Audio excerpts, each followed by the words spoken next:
left? Is that the only space where they can arise, or is there some other place where you have a feeling that there might be new founders, popping up or having the leverage to become these forces of nature? Right, right. Well, Silicon Valley is interesting, right? I certainly think it's the center of technological innovation. I certainly think that it is a place where in America the most eccentricity ever is tolerated, right? Like you don't end up being an Isaac Newton unless you're willing to, stick a needle in your eye, and unless beside, weird things such as, studying gravity, you're also trying to, figure out alchemy. And one of these works out, the other one doesn't, right? But at the time when you're exploring, both of them seem viable. So Silicon Valley would tolerate an Isaac Newton.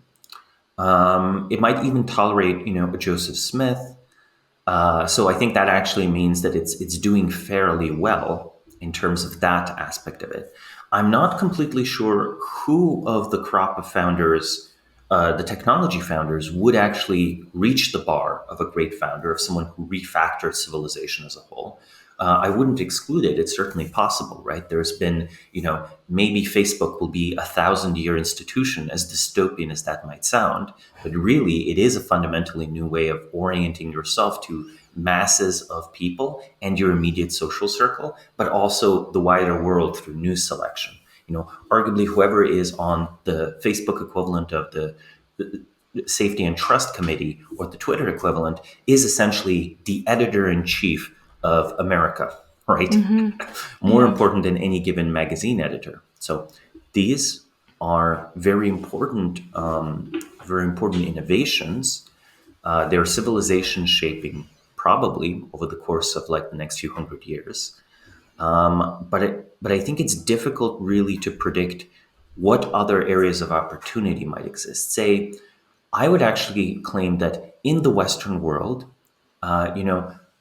if I could decide whether Britain leaves or stays in the EU, I would have probably leaned towards stay. My continental bias is showing. However, the fact that Britain has left the EU makes it suddenly a place of importance.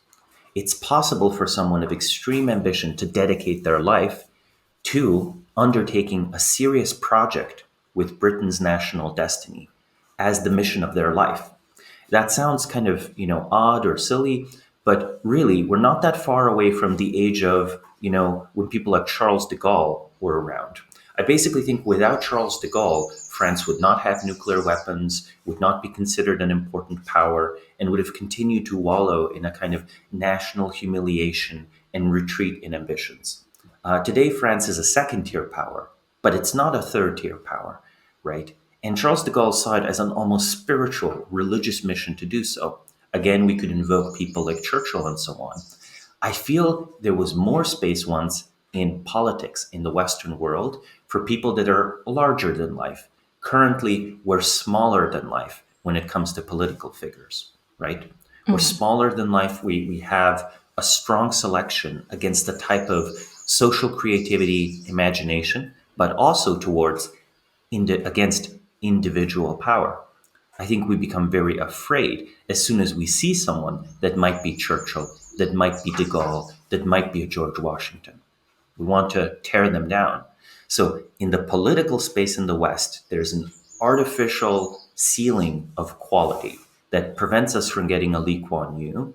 However, Britain, by breaking the mold in Europe, opens the space for more interesting leadership in the future, right? You might in fact see a Britain that, because it desperately needs to do something that's not the default, right? Because Britain cannot copy the EU. Britain as a tiny EU makes no sense. Britain as a state of the United States also makes no sense. Sorry, British friends, but the British Empire is not coming back. So the idea of a union with Australia, New Zealand, Canada, that's not going to work out. So in fact, Britain doesn't really have a good place to go. But that actually means they will be forced to pick something new. And if you're forced to pick something new, well, a great founder might come along, right? So British politics is something I would watch over the next 30 or 40 years. I would also watch Eastern European economic development. In particular, industrial innovations might come out of Poland. I would also look at Latin American religious development, where Latin America has been swept by big religious movements. Right now, it's the evangelicals. But it's kind of weird, right? Evangelicals are like, very, very American centric and so on. They don't seem like the optimal religious movement if you wanted to sweep through Latin America. So I suspect Latin America right now is open to various kinds of religious innovation. So you might see new small communities of either, comparable unusualness to, say, the Amish appear, or you might have large scale religious movements. It's hard for us to remember, but, it wasn't always just like, wokeness versus anti wokeness. Once in European history, say, being Protestant or Catholic was extremely important, the cause of 30 Years' War. You would have people, move to Geneva or move to the Netherlands or move to the New World to practice their, version of Christianity that they invented 5 minutes ago. If there is such a place in the world, I think right now it's Latin America, right? So you might see religious founders from Latin America, political founders in, say, Britain, or maybe places like Poland, economic leaders, because I think on its current trajectory, Poland will not only reach German levels of economic development by mid-century, they're going to surpass them, right? I think that's super important, and I could talk a little bit about that. And I think it's one of the things no one is expecting. For Yes. the United States itself, I do think that the space remains for an innovation in how society and technology relate to each other.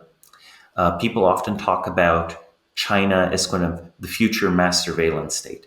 But I would actually say the US is culturally more innovative in how it's responding to information technology and how to integrate information technology with things like media and so on.